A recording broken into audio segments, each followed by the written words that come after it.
नमस्कार, मैं काव्य बोध और आप देखना शुरू कर चुके हैं नागवंश टीवी। आज मैं पहुंची हूं हरदोई के सांडी गांव में और सांडी गांव में मैं दिखाना चाहूंगी कि आज यहां पर 3 दिवसीय विशाल बौद्ध धम्म ज्ञान वर्षा का आयोजन किया गया है, जिसके आयोजक श्री ओम प्रकाश जी हैं। और साथ ही मैं बताऊंगी कि इसी सांडी गांव से एक जो जनता की आवाज हरदोई जो न्यूज चैनल है जो सूरज जी वो चलाते हैं, और मैं ये दिखाना चाहूंगी कि एक यूट्यूबर किस तरीके से तथागत गौतम बुद्ध की यहाँ पर कहीं के बुद्ध कथा करवा रहा है, क्योंकि हर जगह आपने हिंदू देवी देवताओं की कथाएं सुनी होंगी, लेकिन बुद्ध की कथा बड़ी ही तेजी से चल रही है। तो आप यहाँ पर देखेंगे, एक बारी मैं दिखाना चाहूंगी कि यहाँ पर जो बुद्ध कथा चल रही है, तमाम यहाँ पर जो महिलाएं बैठी हुई हैं, पुरुष बैठे हुए हैं, लेकिन एक बड़ी बात यह है अपने आप में कि एक यूट्यूबर जो खुद एक चैनल चलाता है और चैनल चलाने के साथ साथ वो यहाँ पर एक कहे कि बुद्ध चर्चा, बुद्ध का ज्ञान जो है यहाँ पर फैलाने की शुरुआत कर चुका है। और कहीं ना कहीं उसका ये पहला आयोजन है कि उसने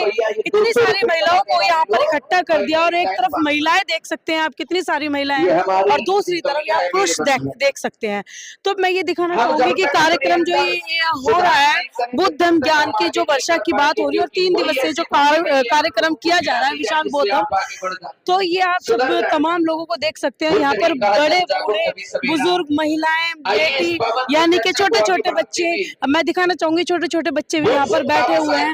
तमाम लोग बुद्ध की कथा सुनने के लिए आए हैं। लेकिन बात यहाँ पर यह है कि थोड़ी देर पहले कथा शुरू होने से पहले मनोज अंतानी जी का भी यहाँ पर एक भाषण हुआ था, जिसमें उन्होंने मनुवाद को भी दोहराया था। तो बाकी बने रहे मेरी पूरी वीडियो में, सूरज से भी बात कराने की कोशिश करूंगी। मैंने अभी आपको बताया कि 3 दिवसीय यहाँ पर एक बुद्ध कथा चल रही है, और ये सूरज कुमार गौतम जी हैं जो अपने कहें कि पैसों से ही ये कथा करवा रहे हैं। क्योंकि यहाँ पर मैं एक चीज़ बताना चाहूँगी कि गांव जो है पूरा दलितों का है, लेकिन दलित भी एक भी व्यक्ति जो है इन्हें सपोर्ट नहीं करता है। बाकी इन सारी बातों को जानने की कोशिश करते हैं सूरज जी से कि ये मतलब कहाँ से आया कि खुद ही मतलब आप एक यूट्यूबर हैं, और साथ में यूट्यूब होने के बाद भी मतलब कैसे मतलब आप ये बुद्ध कथा करवा रहे हैं, जबकि वह करवाना दिक्कत दे देता है कई बार। बुद्ध कथा, पहले तो ये नागवंशी टीवी चैनल को मैं बहुत बहुत धन्यवाद देता हूँ, जो हमारे ग्राम लड़ैतापुर व पोस्ट आदमपुर जिला जो हरदोई है उसमें आप लोग आए इस पावन धरती पर। बहुत बहुत धन्यवाद। आपको बता दें, ये बुद्ध कथा की जो प्रेरणा हमारे अंदर जगी है, ये प्रेरणा बहुजन महापुरुषों की विचारधारा से जगी है। क्योंकि बहुजन महापुरुषों की विचारधारा अब हर युवा के दिमाग में चलने लगी है, और बराबर युवा हम भी हैं, बराबर अपने क्षेत्र में कार्यक्रम करते रहते हैं। लेकिन जो ये कार्यक्रम हम कर रहे हैं, हमारे गांव में पूरा गांव जो है वो दलितों का गांव है, लेकिन कुछ मनुवादी विचारधारा के लोग रहते हैं, उनसे हमें कोई दिक्कत नहीं होती फिलहाल। लेकिन मेरे को एक चीज़ पता चली थी कि ये जो बुद्ध कथा आप करवा रहे हैं, 3 दिन की जो बुद्ध कथा हो रही है, इसकी परमिशन भी आपको नहीं दी गई थी। जी, हमारे समाज के ही एक येसो साहब हैं सांडी में, उन्होंने हमको परमिशन नहीं दी, और उन्होंने ये भी कह दिया था कि अगर आप अपनी मर्जी से ये बुद्ध कथा करवाते हो, अगर कोई मतलब घटना घटती है, अगर हमारी बात नहीं मानोगे तो तुम पर हम फर्जी मुकदमा डाल करके आपको जेल भी डाल देंगे। पुलिस वाले ने कहा? हाँ। तो मतलब पुलिस वाला आप परमिशन लेने गए हो, परमिशन नहीं दे रहा है, बल्कि आपको उल्टा धमका रहा है कि आपके ऊपर झूठा मुकदमा डाल दिया जाए। मुकदमा डाल देंगे। ऐसा मैंने 9 तारीख को ये परमिशन डाल दिया था, और उसके बाद में कई दिन तक हमको बुलाते रहे वहाँ पे। उन्होंने कहा, ये दरोगा साहब थे, उन्होंने कहा कि आप कार्यक्रम करिए जाके, आपका जो पेज है वो ओपन नहीं हो रहा है, आप दूसरा प्रार्थना पत्र लिख के दे दीजिए। तो मैंने प्रार्थना पत्र दिया था। उसके बाद में हमको येसो साहब ने बुलाया, और येसो साहब हमको परमिशन नहीं दिए। तो हमने कहा कि सर, इधर उधर जो कथाएं हो रही हैं उनका परमिशन है क्या? तो इस बात को लेकर वो हमसे अभद्रता से बातें करने लगे, कहने लगे अगर आप ये कथा करवाओगे तो हम तुम पर फर्जी मुकदमा लगाकर तुमको जेल में डाल देंगे। लेकिन हम झुकने वाले नहीं हैं। हम बहुजन समाज को अगर जागरूक करने के लिए निकले हैं, चाहे मेरी जान भी चली जाए, फिर भी हम पीछे हटने वाले नहीं हैं इन मनवादी विचारधारा के लोगों से। ये पूरा गांव जैसे बताया जाता है दलितों का है, लेकिन दलित कहीं ना कहीं मनुवादी विचारधारा के हैं। जी बिल्कुल। तो ऐसे में आप बुद्ध कथा करवा रहे हैं, मैंने देखा ज़्यादा लोग नहीं हैं, लेकिन कम भी नहीं है, लेकिन फिर भी बुद्ध कथा जिस तरीके से हो रही है और लोगों को जागरूक करने की बातें कही जा रही हैं, मनुवाद की विचारधाराओं पर जैसे पानी फेरा जा रहा है, वक्ता अपनी बात रख रहे हैं, तो मतलब डर नहीं लग रहा आपको? क्योंकि हर कोई आकर के मनुवाद की बात कर रहा है। देखिए, डर की क्या बात है। 1000 आदमी में अगर एक आदमी बाबा साहब को मानने वाला हो जी। तो वो 1000 जो हैं वो छोटे पड़ जाते हैं। आप जानती हैं कि जो एक मनुष्य होता है मर जाता है, उसको जो चींटियां होती हैं एक झुंड उसको खुतर खुतर के खा लेता है। इसी तरीक़ा से जो हमारे समाज के लोग हैं, मनवादी विचारधारा के लोग हैं, उनको खुतर खुतर के खाने के लिए लगे हुए हैं और अपने मिशन पर अड़ग हैं। वो जो भी हमारे साथ हैं वो हमारे मिशन में सहयोग करते हैं, उनका बहुत बहुत धन्यवाद करते हैं, और जो नहीं करते हैं उनका भी धन्यवाद करते हैं, क्योंकि उनकी वजह से ही हम आगे बढ़ेंगे।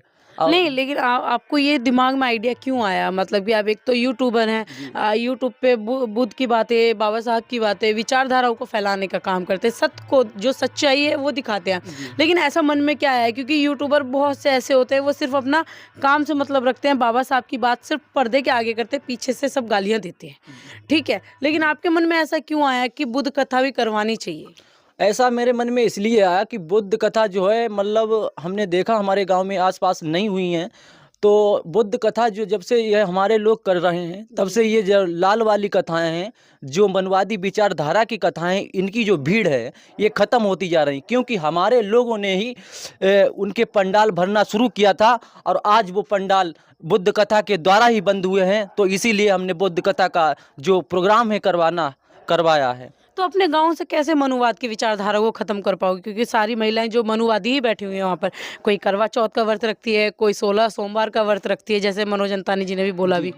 ऐसा है, कोई भी चीज़ है ये एक दिन में नहीं ख़त्म हो सकती है। अगर हम मकान भी बनाते हैं तो धीरे धीरे बनाते बनाते एक अच्छा महल बन जाता है। तो इसी तरीक़ा से हम छोटे छोटे प्रोग्राम करेंगे, और उसके बाद में जो हमारे लोग हैं एक अच्छे संघर्षशील और पढ़ लिख कर एक अच्छे जब पद पे बैठेंगे तो वो सारी चीज़ें समझ जाएंगे, और आगे चढ़कर इस मनवादी विचारधारा के लात मारेंगे, और आगे अपने मिशन को, बहुजन महापुरुषों के मिशन को बढ़ाने के लिए अडग होकर के इन मनवादी विचारधारा के लोगों से लड़ने का पूरा प्रयास करेंगे। बहुजन मूवमेंट कहीं ना कहीं खतरे में हो चुका है, खतरे में पड़ चुका है, क्योंकि जिस जगह बाबा साहब की बात आती है उस जगह मनु स्मृति की बात भी आती है, लेकिन बाबा साहब की बात दबा दी जाती है। और मैं खासकर एक बात बताना चाहूँगी, मैं इस यूपी के अंदर खड़ी हूँ, और ये यूपी अभी कहें कि वर्तमान में इतनी सारी घटनाएं दोहराई जा रही हैं कि बाबा साहब की तस्वीरें, मूर्ति, प्रतिमा तोड़ी जा रही है। इस पर क्या कहेंगे? देखिए, मूर्ति प्रतिमाएं तोड़ी जा रही हैं, लेकिन हमें तो गर्व होता है कि एक ऐसे इंसान की प्रतिमा तोड़ी जा रही, उसको डर है।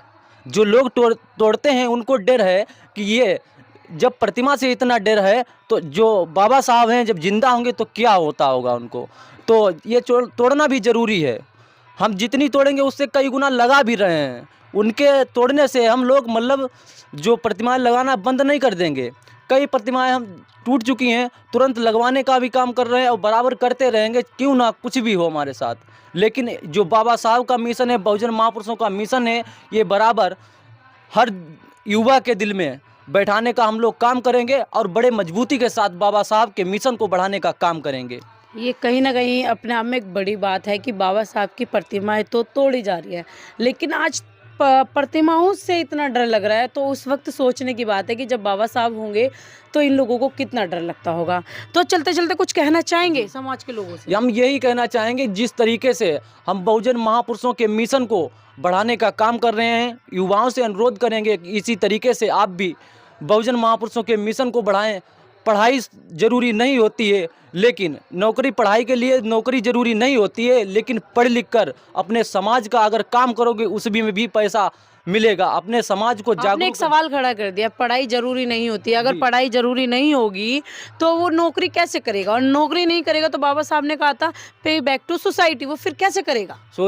पढ़ाई की बात, पढ़ाई ज़रूरी होती है लेकिन नौकरी ज़रूरी नहीं होती। मैं इसलिए कह रहा हूँ, अगर आप पढ़े होंगे तो कहीं भी नौकरी कर सकते हैं, अपना खुद का कुछ कर सकते हैं। जिस तरीके से मैं चैनल चला रहा हूँ, बहुत से लोगों की मदद कर रहा हूँ, इसी तरीके से अन्य भी हमारे साथी, हमारे भाई बंधु आगे बढ़ सकते हैं। नौकरी ज़रूरी नहीं है, लेकिन जो पढ़ाई है वो बहुत ज़रूरी है। चलिए, कहीं ना कहीं अपने आप में एक बड़ी बात है कि पढ़ाई बहुत ज़्यादा ज़रूरी है, नौकरी ज़रूरी नहीं है। क्योंकि अगर व्यक्ति पढ़ा लिखा होगा तो वो खुद का भी बिजनेस कर सकता है, और वो नौकरी करके जो पे बैक टू सोसाइटी करेगा और वो खुद का बिजनेस करेगा तो बिजनेस से ज़्यादा वो तमाम लोगों को पे बैक टू सोसाइटी कर पाएगा। इस पूरी वीडियो के बारे में आपकी क्या प्रतिक्रिया, मुझे कमेंट बॉक्स में ज़रूर बताएं। धन्यवाद।